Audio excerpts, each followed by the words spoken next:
భారతదేశంలో సంక్రాంతి పండుగ విశిష్టతకు సంబంధించి ఈ యొక్క పండుగను హిందూ బంధువులంతా 3 రోజులుగా జరుపుకోవడం జరుగుతుంది. సంక్రాంతి, కనుమ, భోగి అని 3 రోజులుగా ఈ పండుగను జరుపుకోవడం జరుగుతుంది.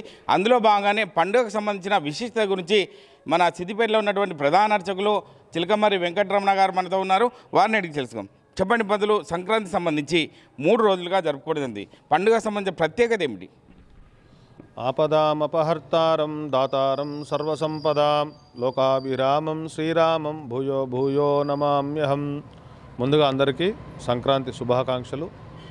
మనకు మాసాలలో మన ప్రకారం చైత్రము, వైశాఖం అంటే చిత్తా నక్షత్రం పౌర్ణమి రోజు చిత్తా నక్షత్రం వస్తే దాన్ని చైత్రమాసము, విశాఖ నక్షత్రం వస్తే దాన్ని వైశాఖ మాసంగా మనం పిలుచుకుంటాం. తమిళ సాంప్రదాయం ప్రకారము సూర్యుడు ప్రవేశించిన నాటి నుండి వాళ్ళు మాసాన్ని లెక్కిస్తారు. ధనుస్సు రాశిలో సూర్యుడు ప్రవేశిస్తే దాన్ని ధనుర్మాసమని, మకర రాశిలో సూర్యుడు ప్రవేశిస్తే దాన్ని మకర మాసమని ఈ విధంగా లెక్కించడం జరుగుతుంది. ముఖ్యంగా ఈ రోజున అంటే మకర రాశిలో సూర్యుడు ప్రవేశించిన రోజు ఏదైతే ఉందో అది చాలా శుభమైనటువంటి మాసం. ఎందుకంటే దేవతలందరూ కూడా యోగ నిద్రలో అంటే దక్షిణాయనమంతా కూడా నిద్రలో ఉండి ఉత్తరాయణ పర్వదినాన వారు నిద్ర నుంచి మేల్కొనే సమయం ఏదైతే ఉందో దాన్ని ఈ రోజున మనం అనుకుంటాం. దాన్ని ఉత్తరాయణ పర్వదిన పుణ్యకాలంగా ప్రారంభిస్తాం. మకర రాశిలో సూర్యుడు ఏ రోజైతే ప్రవేశిస్తాడో ఆ రోజు దేవతలంతా కూడా నిద్రలేస్తారని చెప్పి మనం భావించి ఆ విధంగా ఈ మకర సంక్రాంతి రోజున దానాలు కానీ స్నానం చేయడం కానీ పుణ్యదినంగా భావిస్తాం. అంతటి పర్వదినమైనటువంటి రోజు ఈరోజు మకర సంక్రాంతి. అలాగే గోదమ్మవారు ధనుస్సు రాశిలో సూర్యుడు ప్రవేశించి నాటి నుండి నేటి వరకు మకర రాశిలో సూర్యుడు ప్రవేశించే రోజు వరకు కూడా భగవంతుడిని అర్చించి సాక్షాత్ శ్రీ మహావిష్ణువును శ్రీకృష్ణ భగవానుని పొందినటువంటి పుణ్యమైనటువంటి ఈరోజు భోగాలు అనుభవించింది కాబట్టి దాన్ని భోగిగా పిలుచుకుంటాం. ఈరోజు మకర రాశిలో సూర్యుడు ప్రవేశించిన దాన్ని మకర సంక్రాంతిగా మనం పిలుచుకుంటాం.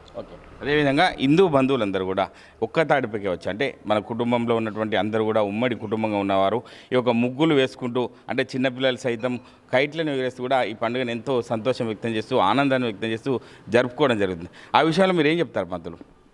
ముఖ్యంగా ఏంటంటే మనకు కనిపించేటువంటి దేవుడు సూర్య భగవానుడు. దక్షిణాయనం నుండి ఉత్తరాయణంకు సూర్యుడు ప్రవేశించేటువంటి ఈ రోజు చాలా పుణ్యమైనటువంటి రోజు.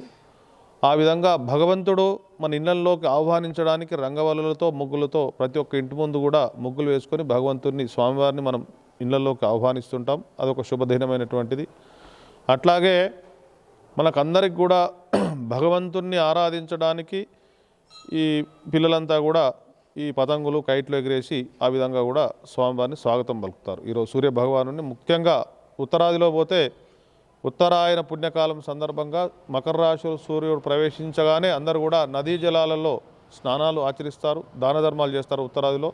మన దక్షిణాదిలో కూడా భగవంతునికి మకర రాశిలో సూర్యుడు ప్రవేశించగానే అందరూ కూడా భగవంతునికి నివేదన అంటే ఇంటి ముంగులు రంగవల్లులు చేసి గొబ్బెమ్మలు వేసి అక్కడనే సూర్యభగవానికి పాలు వంగించి నైవేద్యాన్ని సమర్పిస్తారు. ఆ విధంగా సూర్యుడిని ఆహ్వానిస్తారు. ఈరోజు ఉత్తరాయణ పుణ్యకాలం లోపల ఆ శుభదినంగా కూడా కొలుచుకుంటారు. అంటే ప్రతి ఇంట కూడా ఈ యొక్క పండుగ సందర్భంగా ఈ పిండి పదార్థాలు కూడా పిండి వంటలు కూడా చాలా ప్రాముఖ్యత ఉందని చెప్తారు. పిండి పదార్థాలకు సంబంధించి సంక్రాంతి రోజు ఎందుకు జరుపుకోవాలి, ఎందుకు చేసుకోవాలి?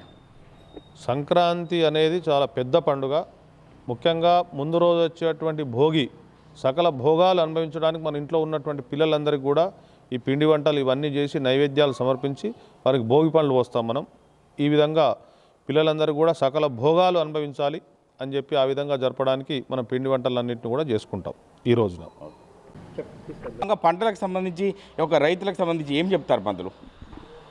అయితే ఈ సంక్రాంతి పండుగ రోజు ప్రతి ప్రాంతంలో కూడా ఉత్తరాదిలో కానీ మన దక్షిణాదిలో కానీ ఎక్కడైనా సరే పంటలన్నీ మన ఇంటికి వస్తాయి ఈ సంక్రాంతి పండుగ కాబట్టి చాలా పెద్దగా జరుపుకుంటారు. అందరూ పిండి వంటలు ప్రత్యేకంగా చేసుకొని మన ధాన్యాలన్నింటినీ కూడా మన ఇంటి ముందు ప్రతి ఒక్క ధాన్యాన్ని మన ఇంటి కడపలపైన అవన్నీ చల్లుకొని చాలా పెద్ద పండుగ చేసుకుంటారు.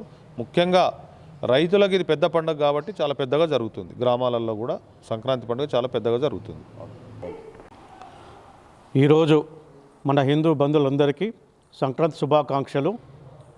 ఇంకోటి ఏంటంటే మన సాంప్రదాయబద్ధంగా మా కూతురు అనేటువంటి కెనడాలో అక్కడ నివసిస్తున్నారు. వాళ్ళు కూడా మన భారతదేశ హిందూ సాంప్రదాయబద్ధంగా అక్కడ ఉన్న మా కూతురు ఫ్యామిలీ 10 మెంబర్ ఫ్యామిలీస్ ఉంటారు. ఆ ఫ్యామిలీలో ఒక్కొక్కరు ఒక్కొక్క ఐటెం, ఒకరు సకినాలు, ఒకరు అప్పాలు, ఒకరు గర్జలు, నూల ముద్దలు, అరిసెలు, చెగోళ్ళు, ఆ 10 మెంబర్స్ 10 ఐటెం తీసుకొచ్చి అందరూ ఒకే కుటుంబంలాగా మన హిందువులము మన దేశంలో ఎట్లా జరుపుకుంటున్నామో అక్కడ కూడా సాంప్రదాయబద్ధంగా చాలా పెద్దగా ఘనంగా మన భారతదేశం మర్చిపోకుండా ఆ కెనడాలో మన భారతదేశ హిందువులు అందరూ ఈ సంక్రాంతి పండుగను చాలా ఘనంగా నిర్వహిస్తున్నారు. వారికి అందరికీ మన తరపున శుభాకాంక్షలు చెప్తున్నాను. Thank you. శుభాకాంక్షలు. ఈ సంక్రాంతి పండుగ రోజు కూడా విదేశాలలో కూడా మా పిల్లలు అక్కడ ఉన్నారు. ఈ పండుగను హిందూ సాంప్రదాయ ప్రకారంగా అక్కడ ఇక్కడ జరిగినట్టు భారతదేశంలో కూడా జరిగినటువంటి సాంప్రదాయ ప్రకారంగానే అక్కడ కూడా మా పిల్లలు కూడా హిందూ సాంప్రదాయ ప్రకారంగా పండుగను జరుపుకుంటారు. ఎంతో సంతోషంగా సుఖ సంతోషంగా ముగ్గులు వేసుకోవడము అవన్నీ అన్నీ కూడా సంతోషంగా జరుపుకుంటారు. అంటే హిందూ సాంప్రదాయం ప్రకారం సంక్రాంతి పండుగను పాత జ్ఞాపకాల మర్చిపోయి కొత్త జ్ఞాపకాలకి అడుగు పెట్టాలనే ఉద్దేశం కొద్దీ ఒక పెద్దల పండుగ కూడా చెప్పుకోవచ్చు దీన్ని. ఎందుకంటే ముఖ్యంగా చూసుకున్నట్టయితే ఈ పండుగకు సంబంధించి హిందూ బంధువులందరూ కూడా చిన్న పెద్ద తేడా లేకుండా కులమతాలకు అతీతంగా అందరూ కూడా తన ఇంటి వద్ద ఒక గంగిరెద్దులు కావచ్చు అందరూ కూడా ముగ్గులు వేసి చిన్నపిల్లలు సైతం గాలిపటాలను ఎగరవేస్తూ ఈ యొక్క పండుగలో అందరూ విలీనమై సంతోషాన్ని వ్యక్తం చేస్తారని చెప్పవచ్చు. కెమెరామెన్ ఎల్లవరితో మహేష్, RTV, సిద్దిపేట జిల్లా. మరిన్ని వీడియోస్ కోసం ఛానల్ ని సబ్స్క్రైబ్ చేయండి. లేటెస్ట్ అప్డేట్స్ కోసం వాట్సాప్ ఛానల్ ని ఫాలో చేయండి. అండ్ లింక్ డిస్క్రిప్షన్ లో ఉంది.